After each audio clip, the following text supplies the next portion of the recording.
race to secure new rare earth supply chains outside of China continues to heat up, with the process of extracting the critical mineral now under the microscope. Critical minerals are a bellwether of the looming green energy push, but the underlying costs from a financial and environmental perspective are telling. A cursory glance at rare earth stocks on the ASX show a clear pattern. The flagship assets for 80% of the top 5 are hard rock or ionic clay deposits. Now, given this trend, one would be forgiven for thinking that all the money in rare earths is in hard rock or clay, but the reality is much more nuanced, and the advantages of sand-based rare earths, or placer deposits, need to be examined. Placer deposits are incredibly scarce, particularly in Australia. Of ASX-listed assets, only Iluka's Eneabba operation in Western Australia resembles anything close to a placer deposit. That project attracted financing to the tune of around $1.25 billion from the federal government last year, and is on the pathway to becoming Australia's first rare earths refinery. The reality is the extraction process for carbonatite and ionic clay rare earths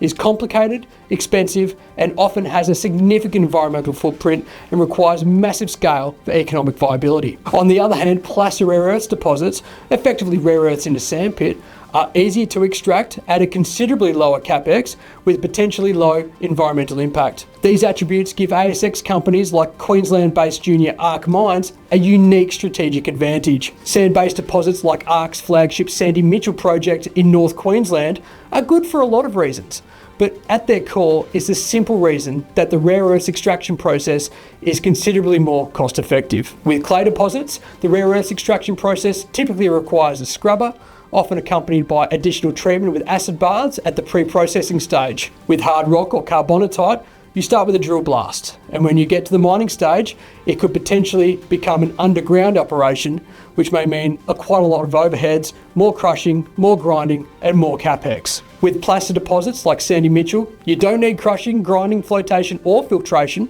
Mother Nature has done all the work for you. According to Ark, test work on the company's initial drill assays have shown that high commercial grade rare earth concentrates can be extracted using simple gravity separation, thus confirming the material is amenable to straightforward beneficiation by water-only, low-cost gravity processing. Whether it's a dry or wet gravity separation remains to be seen, but the key is low capex, low impact. Capped at less than 8 million Aussie dollars, Ark presents a unique opportunity given its inherent similarities with Iluka's mineral sands, as well as the promising macro thematic that accompanies sand-based rare earths. Simply put, Sandy Mitchell is one of the only inland surface expressed placer deposits to host rare earths on the ASX. The final assays from the first phase of drilling at Sandy Mitchell highlight the emerging quality of the mineralisation, with the average grade of total rare earth oxides plus yttrium and scandium increasing to 510.5 ppm. And importantly, combining those assay grades with Sandy Mitchell's inherent suitability